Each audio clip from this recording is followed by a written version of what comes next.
as I was waking up, I had this brief moment, I would say, of like innocence, where I was like, I felt like a child or something. I felt so pure and unencumbered, and like so it is kind of like this rebirth thing, because you start over with your consciousness erased, which unfortunately lasts about a minute and a half, and then reality comes pouring back in. This podcast discusses psychedelic assisted therapy, which involves the use of substances that are illegal in many countries. We prioritize safety and do not encourage illegal drug use. Psychedelic therapy should only be conducted in controlled legal settings under professional supervision. Always consult a qualified healthcare provider before considering any form of treatment. Thank you everybody for coming on this amazing sunny afternoon, evening. And this is our first live podcast here. We had already a couple of events at the ballroom about psychedelics, which were very interesting and a lot of interest. But now I'm really happy that we can actually record the first time camera podcast. So it's a live podcast with audience. And I think we also have time for a couple of questions later, which we won't record. It's our tradition. So you can ask some questions also. And very quickly, before we get into this very interesting conversation, I just would like to say that we have the New Health Club podcast, but we also opened a foundation called the New Health Institute, and Philip is here. He's my co-founder with this. So you can also ask him questions later. Just wanted to mention this because it's a very new project, and we filed it in America, but we work on a global level in the psychedelic context. But now we're finally coming to this gentleman with the sunglasses. So I'm very pleased to have Casey Spooner today on our podcast. And I chatted you up on a dinner recently and literally said, I literally said, I really like your work. And this is how we started to talk about ayahuasca very fast. And so Casey is really amazing because he is open to talk about his plant medicine journey in front of an audience and on a podcast tonight. So, but just in case some of you haven't heard about him, he's this amazing musician, artist.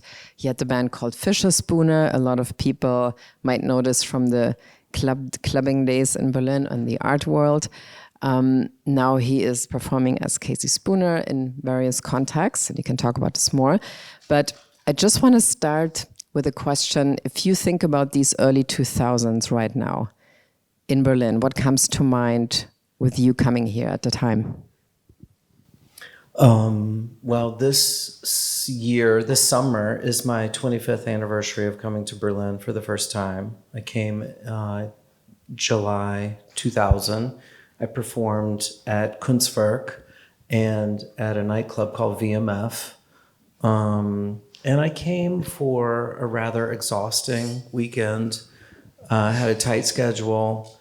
Klaus Biesenbach hosted us and DJ Hell.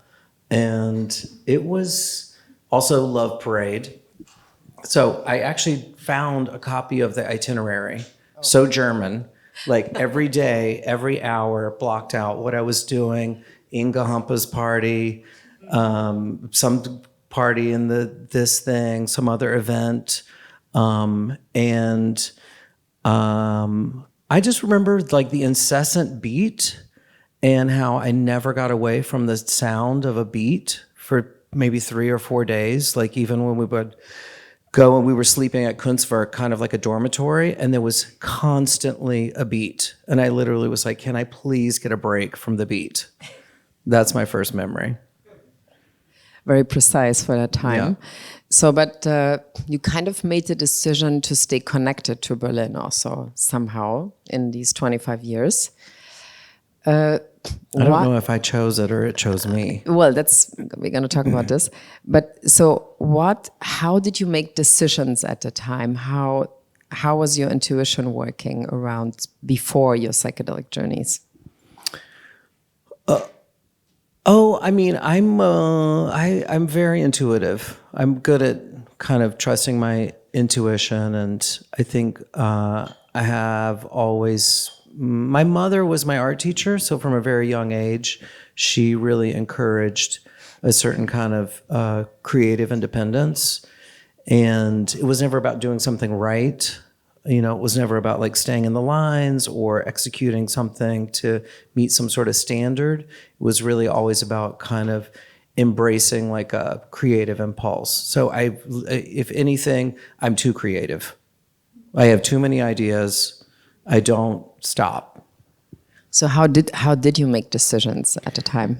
Decisions. Oh God, how do I make decisions? At the time in 2000, I don't know. It was the first year of Fisher Spooner. We had like Fisher Spooner was supposed to be a turn of the millennium sort of celebration in the face of the imminent doom of Y2K.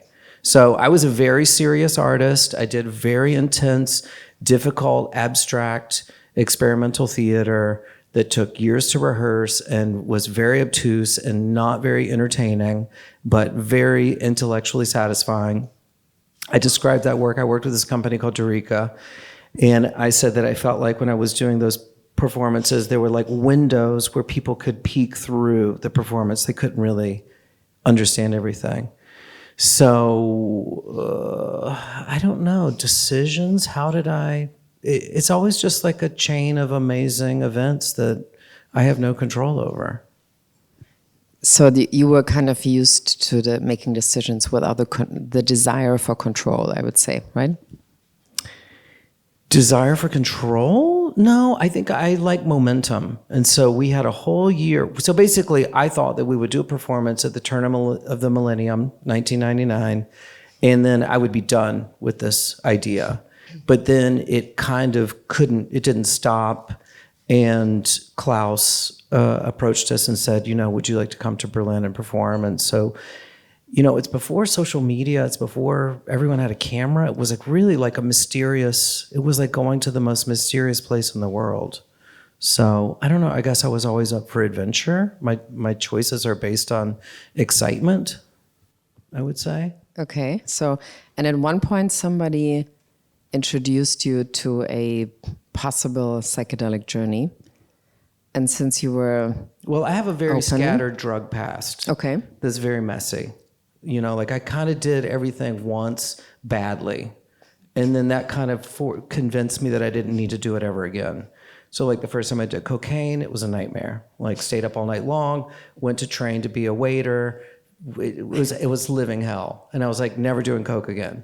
Then it was like I did mushrooms once. I ate the whole bag. I had a complete existential crisis. I was suicidal. I was terrified. I wanted to get out of my body. So then I was like, never doing mushrooms again. Did acid once on New Year's. It was terrifying. So I kind of had like a history of psychedelic and drug use that was always, the first time I did ketamine, I thought I did cocaine. It was on New Year's. I did a huge bump of it. I didn't even know what ketamine was. And I remember standing outside of this bar in New York and my feet turned in and my hands went like that. And I couldn't see anyone because my eyes were crossing. And so I closed one eye and it was literally to my friends like, you guys, I'm having an allergic reaction to cocaine and I need someone to take me home because I can't get my hand to my wallet to pay for a taxi. So I did everything once really awfully. Mm-hmm. And then I say, the first time I did sort of a journey, I mean, I have a problem with some of the language. But the first time I did this thing, it was with a friend of mine who had been my musical director for years, Ian Pei. And he was on tour. He was always kind of like the rock doc. Like we would be on a tour bus and it's very fatiguing being on tour and you really very quickly become dependent on, drugs and alcohol to survive the schedule. And it's like all of a sudden you are definitely, in like Coal Miner's Daughter, at the end where she's like wandering on stage and she doesn't know where she is or, any of these like rock and roll cliches, Judy Garland, it's all real. And he was really good at kind of medicating everyone on tour. And so we did so much dancing that we would primarily do muscle relaxers, which was great. Like we would dance, get on the bus, smoke a little bit of weed, eat a pizza, take a muscle relaxer, go to sleep, get up, next city. So I trusted his medical abilities because we'd spent years of him kind of dosing me through glamour. And then he kind of, music business imploded, he drifted away, and he had gone to a therapist, a couples therapist, I think, or some kind of a, psychotherapist. And they said, look, you can do therapies for 4 years, or you can do this plant medicine treatment and you will get better results faster. So I was like, and he had been sober. And I was like, dude, really? Like, you're going to go from being sober to now you're like doing drugs instead of therapy? I was like, all right, good luck with that. And then he really went off and he became a shaman, and he was like hosting people, and they were, coming to his house and camping out and sleeping over and doing these big, elaborate, drug journeys. And I was in a state of crisis at one point, I think in 2015 or 16. And he was like, dude, just come over to my place and like do a thing. Like come over and I'll show you and I'll dose you and you're gonna figure it out. And I was like, and I was so desperate. I was like, okay, you know what? You're right, I'll do it. And so then I went to his place, and he worked with this, everything's always so mysterious, someone named Armand. I don't know who Armand is. And Armand was from South America, and we would do, I think it was sassafras is what they called it. But in the ceremony, people would know all these terms, and they'd be like, are you going to do S or are you going to do A? And they were like, are you going to, and I think there were other letters too. And I remember being like, wait, what's A? And he'd be like, oh, you don't worry about that. What's that? But what's the S? You'll be fine. I know what I'm doing. So I took some S and I took some A, I think. And I trusted him, And then I had an amazing experience. Like the first one, it was incredible. And I immediately was like, I need a piece of paper.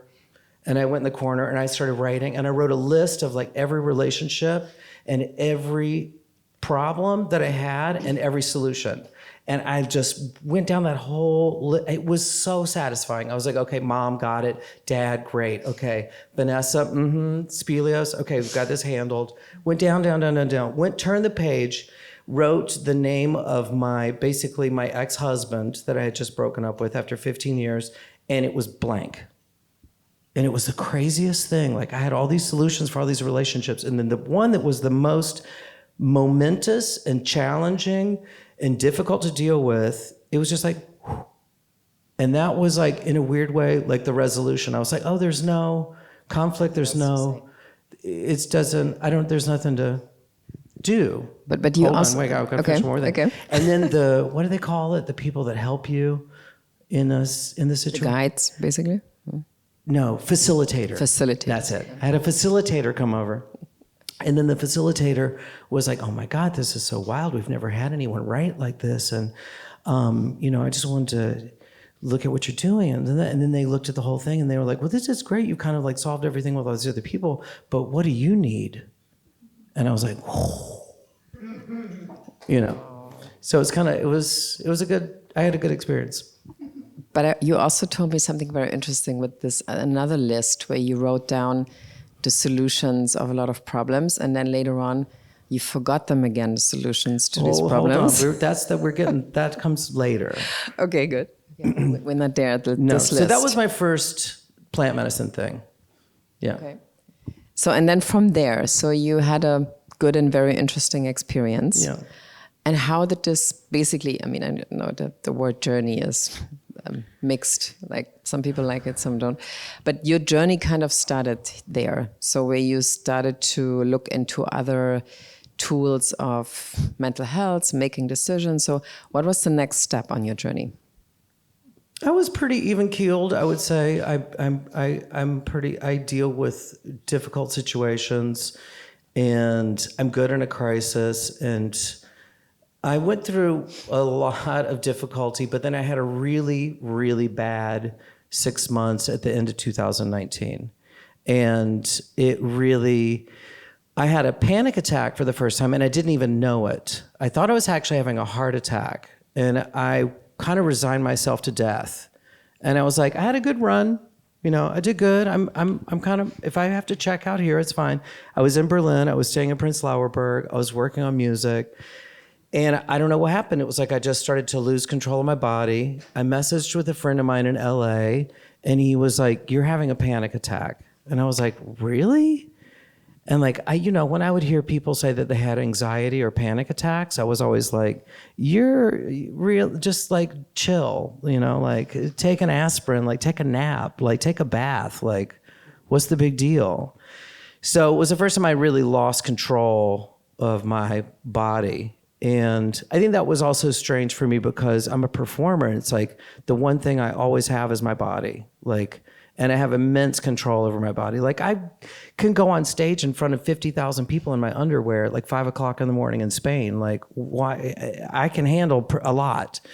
And so I started having anxiety there. And then I had a lot of really bad business stuff. I got kind of doxxed online. I got targeted. I was getting harassed online. So I really felt super unsafe. And then I went to Brazil. I went to Rio to kind of go into hiding in the winter of 2020. Then the pandemic started. I got locked out of Europe. My visa was canceled. And then I basically was like set out into the world just with like a suitcase. Went to live with my parents. It was just like a chain event. It's just like an endless. I mean, I just have to write the novel because I can't tell you all right now because it's so detailed, so horrible, and so amazing that basically I ended up in Los Angeles, and I really would have panic attacks every so often. I didn't know when or how. So the worst one was at one point. I remember it was a Monday. I went to sleep on a Monday. I was dog sitting a big bulldog. I'd eaten a meatball sub. I was watching Criterion Collection in Hollywood. I was kind of like a great Monday. You know what I mean? Like in bed with the bulldog, eating a meatball sub, watching like a classic film. Passed out. I woke up hyperventilating.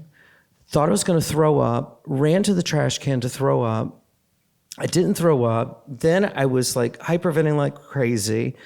I had a t-shirt on with no underwear, and I had one roommate at the time, and I couldn't even ask for help. I was just like making this insane sound, so much so that my roommate at the time thought someone had broken in and stabbed me. And she came upstairs. I'm like on all fours, no underwear, in a t-shirt, sweating, freaking out. So that was like, and then I developed a fear of going to sleep. I was like, if I go to sleep, I'm going to have a panic attack. So I went through all these things. I kind of dealt with it as best I could. Then as the world started to open back up, I tried to integrate back into society. And I had another horrific experience where I went back to New York. I lived in New York for years. I thought I was going to move back to New York. And I was on the subway, the G train, going to BAM to see my first play out of isolation. So I was very excited to go back to the theater. And this train stopped at the Clinton, Washington stop. And the doors didn't open like all the time on a subway in New York. The doors stick and then they open and it's no big deal. The doors didn't open. And I mean, I'm telling you, I took the subway every day in every situation for 23 years, and the doors didn't open, and I completely kicked into flight or fight mode. And I almost stood up in the middle of the subway car, which this is like, you would never do this in New York, and asked for help. I was like, I'm losing control of my body. I got off that subway, I walked outside, and then from there, I started to develop more and more. That was the weird thing about anxiety is you start to have anxiety about anxiety, and then that makes you have anxiety.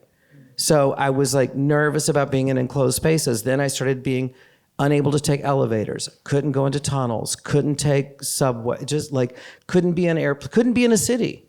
So then I didn't know what to do. And then went back to LA And this friend of mine, Shelby Clark, came to live with me in this house in Hollywood. And he is a psychedelics dude, and he has a retreat in Costa Rica. And so we were just living together for fun. Like, he just wanted to come and live in LA and get out of the jungle. And then as we're hanging out, he's starting to realize like the things that I'm dealing with. And so then he basically kind of becomes my doctor. And he's like, we're going to treat your anxiety and, you know, claustrophobia and depression and all your stuff with plant medicine. And then that's kind of where I really got into it. So then you went to Costa Rica? Not yet. Not yet? Not yet. There was something in between? Yeah, there was a lot. Then we went back to ketamine, not like the time where I did it and I thought I was allergic to cocaine, but we did injectable ketamine. And we intramuscular, like in your arm, in the therapy context? We did like a big dose of ketamine. He put on some kind of soundtrack and got in bed and like laid there. I don't know how long it was. And that was interesting because that experience was really like I had the sensation that I was sort of eternally dropping. And so there was some kind of psychological release where I had to kind of like accept this physical state where I had this sensation of like being in a continuous falling for, I don't know, I think an hour. That was kind of the first thing we did. Then he hosted a psilocybin retreat in Joshua Tree. And it was like 15 or 20 people. And you know the thing where people get in a circle and talk about their stuff and meow, meow, meow. It's, you know, sometimes I get bored of that stuff. And then I think I did 5 milligrams of psilocybin. Probably grams. 5 grams, right. I did 5 grams of psilocybin. And then that was crazy because it started in my right hip. It was totally somatic. I thought I was going to see dancing frogs or go to outer space or like colors. Wasn't any of that at all. And so started in my right hip, and my right hip kind of started shaking, and then it went down my right leg, and then it came up my spine, went to my head, and then eventually it was like my entire body was in convulsions. And basically one of the facilitator's boyfriends came to me the next day, and he was like, it was terrifying. He was like, it looked like The Exorcist. And I was basically in a somatic release for I think 3.5 hours where I was just on the floor convulsing. And I don't like to lose control. I don't like psychedelics. My life is already chaotic. I don't need any more chaos. And so I would have thought that I would have had a freak out. I didn't.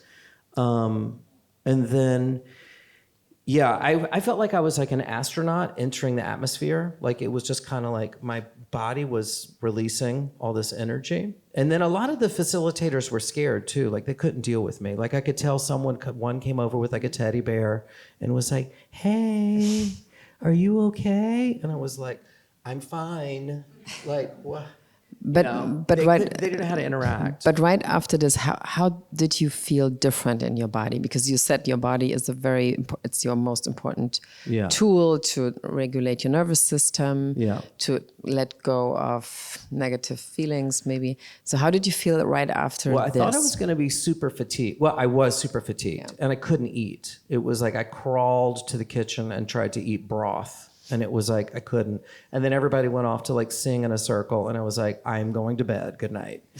And then the next day I thought, I'm going to be so sore. I mean, I'm going to feel terrible. I woke up the next day and I felt fierce. It was like my electrical system, my circulation, my skeletal, my muscular, like everything was completely reset, totally in alignment, like not one kink or ailment or anything. But I think what it was is that because I'd been a performer and I was literally always, rehearsing, recording, on tour, at an event, red carpet, fashion show, glamour, fierceness, nonstop, presenting, energetic, physical, moving, traveling, airplane, that all of a sudden when the pandemic like made me stay in one place, like, I'm sorry, but like going for a jog is not going to get as much energy out of me. So I felt like it was almost like I was constipated with like all this unreleased energy that my body was used to processing. So it kind of just released all the pent up energy. And then I felt like, okay. So, and then the next, you kept thinking about what else is there for me to discover. Is that what you were thinking, or was it an event that brought you? No, I'm trying to think. Then the next thing, no, I was still having anxiety. I wasn't cured or healed. I mean, I was better. But then I think that was November. And then I ended up in Mexico for New Year's. But I had to kind of escape my Republican family in the South. And there was like, I can't remember what COVID wave it was, Omega, Omicron. Omicron. It was Omicron. Yeah. I hate that name. Omicron. And so everybody was like doing Christmas shopping, going to the mall, not distancing, not wearing a mask, you know. And so everyone was starting to get COVID. I really didn't want to get COVID because I'm a singer. And so it's like, I don't want a respiratory thing. I just literally feel like I just figured out how to sing. I've been trying for 20 years. I was like, I just got good at this. Like, I don't want to lose my instrument. So on Christmas Day, my dad's girlfriend at the dinner table tested positive for COVID. And I was like, you guys, really? And I literally put a mask on and I walked out of the room. I was like, Christmas is over. Goodbye. I got on the phone with Delta. I'm like, I'm out of here. So I went to Mexico, and at this point, I'm out of money. Like, I'm not working. There is no work. There is no savings. There's no nothing. I am so vulnerable. And I basically talked to my friend Kat, because I was like, friends were like, we have a house in Mexico. Just come and stay with us, blah, blah, blah. And I was like, am I going to go to Mexico and like die in a, bad hospital? Like, is this a good idea? Like, where am I supposed to go? So Kat was like, just go to Mexico. And so I packed it up. I flew to Mexico. It was a long, arduous journey. And then I got there, and it was like everything I needed. It was like there were no elevators there. There were no tunnels. There were no subways. It was like I could walk everywhere. I didn't need clothes. I didn't need, it was just like a real renaissance. And then I started making creative work again, which was really good. And actually, that was when I was working and recording music. I convinced a producer to come from Cologne to record an album in a shack in Mexico. And that was not easy to do, to get a German to go record in a shack in Mexico, but I did. And I was microdosing coffee and these mushroom chocolates, and I would just nip it and sing and nip and sing and nip and sing. And that was like a huge epiphany for me, because I really thought like, oh, I'm an artist, that's my job. And then when I started singing, I really realized like, oh no, this is like how I process emotion. This is how I release all this energy that I'm having trouble dealing with. So I had a real shift in like, being an artist is my physiology, and I don't do it because it makes me money. Obviously, I have to do it because it's me it's the most human thing I can be.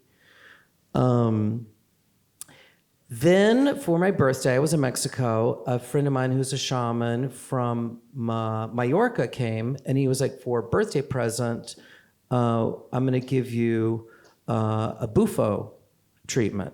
And I was like, oh, hell. Like, I don't feel like dying, like, I'm just getting good. Like, so that's when it's the 5-MeO? 5-MeO DMT. Yeah, that.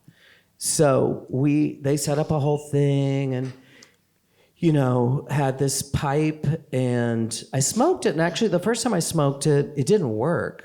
And they were really baffled, because we were like on the beach, and they had made these sand sculptures and speakers and and then I smoked it, and it was like, we were all like, okay.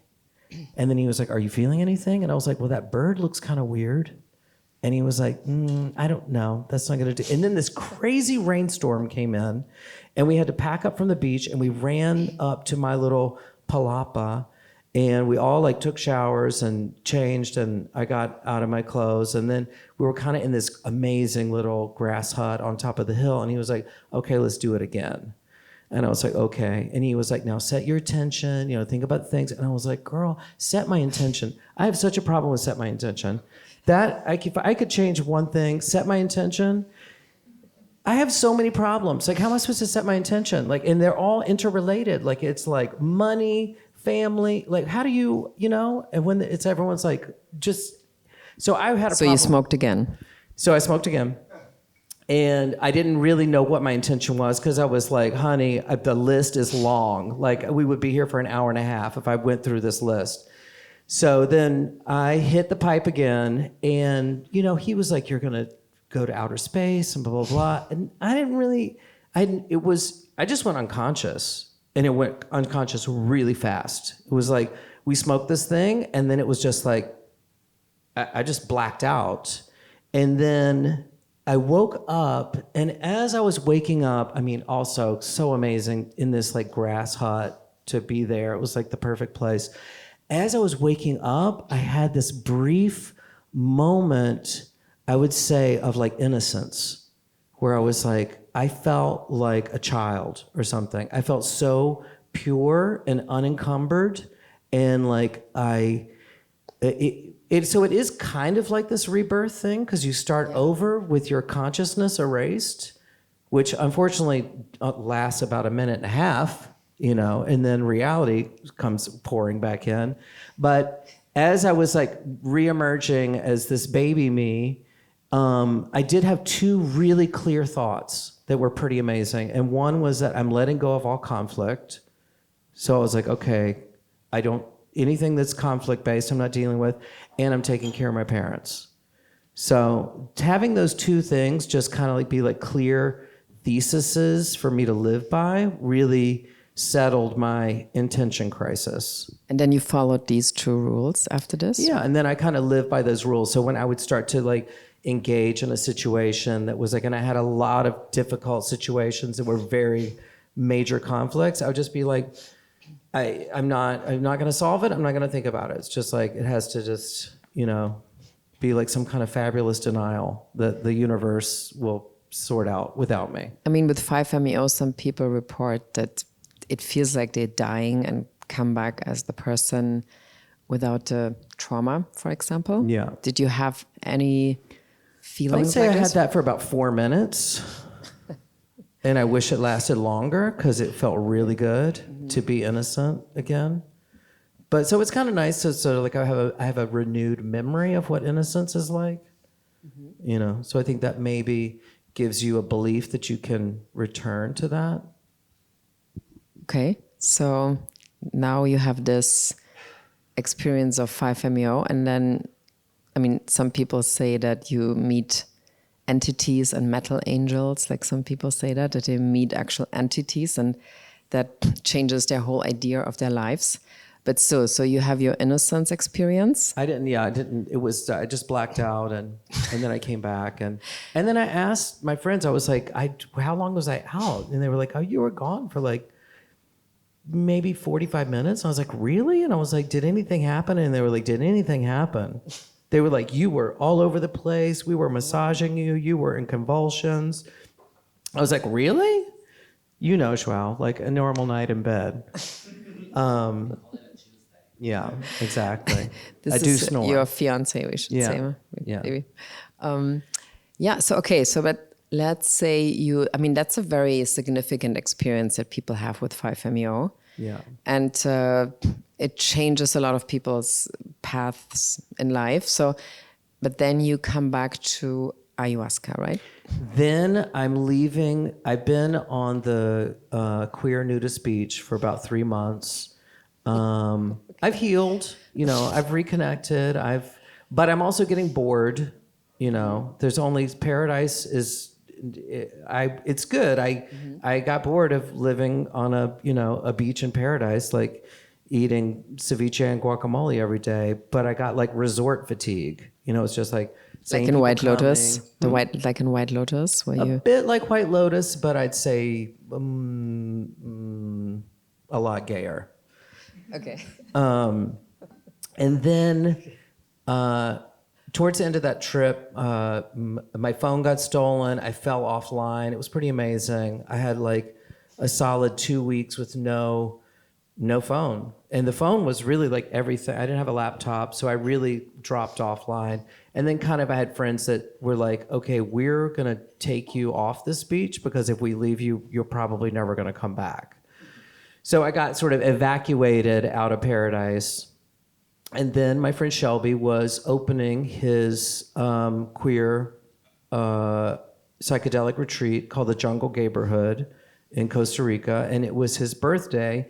And so I went from Mexico to Costa Rica to this retreat that was it was more like, it was family and friends.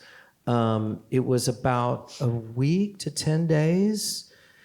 And, got there, did the cleanse, the vegan starvation for like 3 days, yoga, mama meow, meditation in a hut kind of business.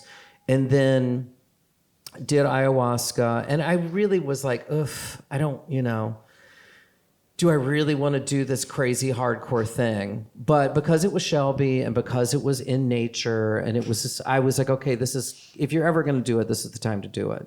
And so, so then I did ayahuasca. Also, I didn't want to like throw up. I don't like throwing up. So I really was like, I don't want to throw up or shit everywhere. And so anyway, I did it. I purged.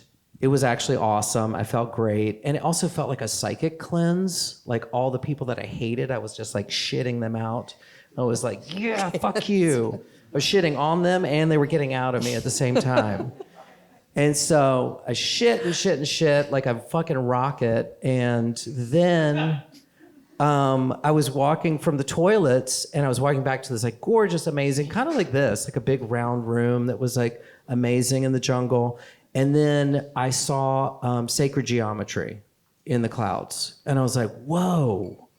I was like, oh my God, now I understand all that artwork I've seen in those hippie coffee shops. Like, I get it. I was like, they really are seeing shit. And then I was with my friend Max, who's an ER nurse in LA, and he was next to me. So I was really like, I've got an ER nurse right next to me. I'm ready to handle this. And also we had to do a workshop where it was like, set your intention, blah, blah, blah, blah. Same thing. I was like, girl, the problems, you have no idea. The childhood trauma, I don't know where to start.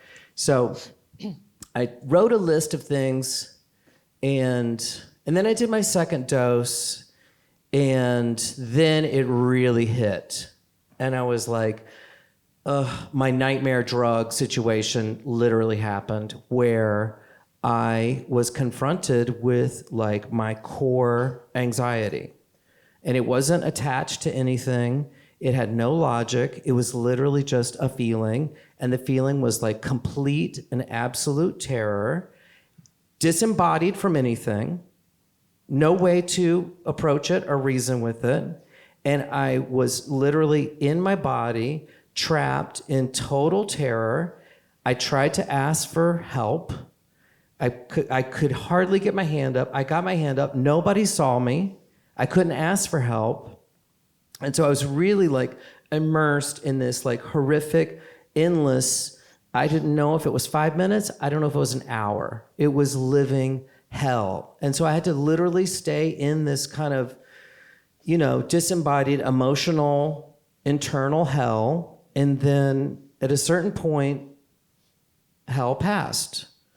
And I was like, okay, that was a lesson, And I do think that that was kind of like the biggest lesson of dealing with the anxiety is I had to go through it.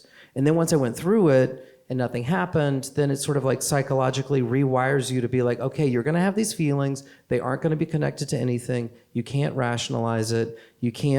There's nothing you can do with it. You just have to go through it. And you just have to know that it will pass. And so I kind of got through that phase. And then I went into the intention, solve my problem phase, which was amazing because I remembered all my problems.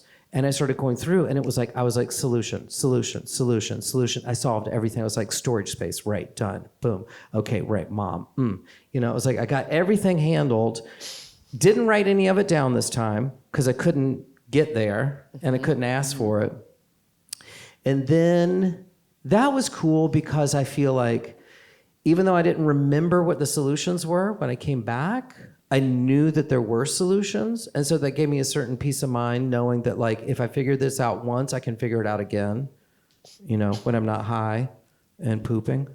When you're not high, you can still figure it out, kind of. Yeah. But we had this conversation before, and I thought it was interesting that it was a queer retreat, and there are ups to this, but also downs.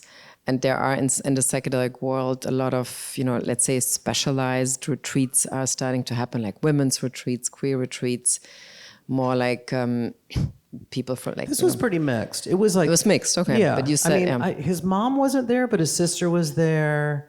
This wasn't like queer-tastic. This was really more like Shelby's family retreat. But is that something that because we had this interesting conversation where you said it could also be annoying that everybody comes to you and asks you questions. Like I had that this. once on one of the retreats I did with Ian. I think I did it with him 3 times. The first one was the most effective. Second one, I sort of did it as couples therapy that didn't work with a boyfriend. And then the third one I did, and yeah, it was kind of like I felt like the token homosexual. You know, like everyone was like, what do you think? And like, how do you do that? Like, oh, I'm so fascinated. And I was like, chill out. Like, hang out, get some gay friends, but not me. Okay, very interesting. Yeah. Okay. Not now. I'm on a journey, honey. You also don't work here, you said. Yeah, exactly. I don't work here. Okay. Wait, there was one more. Oh, no. And then the final step in the ayahuasca, so anxiety, then solved all my problems. Then the coolest thing was I went back so deep into my memory that I remembered my father teaching me to speak. Like very specifically. I know exactly where I was. I know it was in the apartment. It was in the kitchen. I remember the countertops where they were located. I remember the word we were working on. I couldn't say the word because in a Southern accent, if you say Thursday, it's Thursday. That's a Southern accent, it's Thursday. But if you want to drink water, you're thirsty. Okay. So in a Southern accent, thirsty and Thursday get really close. And so I remember being in the kitchen and Dad being like, if you want something to drink, you are. And I was like, Thursday. And he was like, thirsty. So it was a very kind of amazing, it really reconnected me with my father to have such a primal, because obviously I know how to talk now. So it's like what I'm doing is a direct thing from that moment that he gave me that knowledge. So it really reconnected me with my father, which was a beautiful thing. And also sometimes people report after these journeys that they somehow reconnect also with places they come from, even when they left those places because of many reasons. And I find it very interesting that you can look at your maybe even hometown place in a new way and kind of almost hold on. I wouldn't say that. I need to do more drugs for that. Okay, but it sounds like at least the Southern accent is it better definitely now. was amazing because then I came back from that trip and I come from a very conservative Southern family. They don't do any kind of drugs. It's like maybe they drink a little bit, but it's like so shameful. Like if my grandmother was seen with a beer, it would be like she would be mortified, I remember my mother talking about marijuana as if it was like, something that she had seen happen 40 years ago and she still scorned it. So, for me to make this, to be able to engage with mind-altering substances after also all the bad, terrible mishaps, it's an interesting tool. and to find the benefits in it. And then it was nice because then I called my dad and it was like, really like, because I really was like, Dad, do you remember the time you were teaching me to speak and it was in the kitchen and blah, blah, blah. And he cried. It was like really a cool connection. And you told him also that you've done this, that you've done ayahuasca? It's hard for them to, I don't know if I could. There's a lot of things about my life that's hard that they don't want to know too much. So I just give them the highlights. Okay, I understand. So, but after these experiences you had, like being here now, having kind of a clear vision, what your purpose maybe also is now. And now I can take subways and elevators. For example, I can go into tunnels, and that's really only passed, I would say, within the past year. Wow. So that has completely vanished, that kind of anxiety? I mean, yeah, for the most part, yeah. I think I literally had to carry Xanax with me at all times, and I had to take Xanax constantly to like survive. So, I do think that like these psychedelic treatments really did help me find a way to address my psychological issues. Also, having an amazing partner that's given me a home and a lot of safety. Oh, that's great. Yeah. Congratulations. And I found some... Joao was my favorite medication. Okay. We can talk about this later.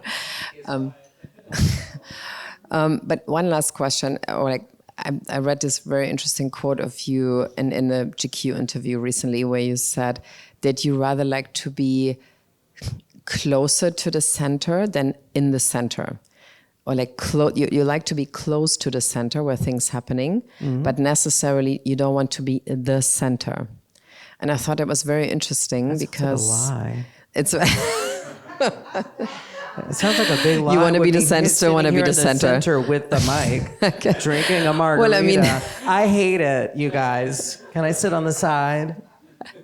I think there maybe must be somebody did a lost in translation because I was like, okay, thing. I'm going to ask him if this is really true. Okay, but let's say, okay, you want to be in the center, which is totally fine. Sometimes. How does this feel different now? I mean, you have a big career, like you were on a lot of stages. You had a lot of moments where you were, there was a lot of famous people around you. You were famous, you are famous. It's kind of a cycle coming back and forth. So, but how does this feel different now than, let's say, to the time where we started in the 2000s, where you became also famous very fast, even without social media? It was like, I feel like the song was everywhere. Was not fast. I was 30. I've been humping it. Fast in the sense that the song was out and everybody, it was kind of wildfire with this song. But it must feel, how is the difference for you now if you think about your desire success for this? Was very strange and cool, actually, because it was very popular in Berlin in 2000. I came for one weekend. I made an amazing appearance, blew everyone's mind, and then I pulled a Greta Garbo. So it's like I kind of accidentally engineered this sort of mythological persona in Berlin, and I never really experienced my success because there was no social media, no cameras, and so people would just tell me stories. They'd be like, "You have a huge billboard," and I'd be like, "Really?" They'd be like, "You're on the radio," and I was like, "Really?" And so it was really abstract for me, which I think helped me maintain a certain amount of down-to-earthness. Mm-hmm. Also, my first relationship was with someone super, super famous, so I was very close to white-hot fame at a very young age, and I hated it. So that was interesting because I decided very early on that I wanted to be, and maybe this is what they were talking about, not being in the center. I said I wanted to be famous in such a cool way you didn't know who I was. Okay. Yeah. Okay, so it was kind of a... So it's kind of like you have the access and the power and the but nobody respect, knows who you are.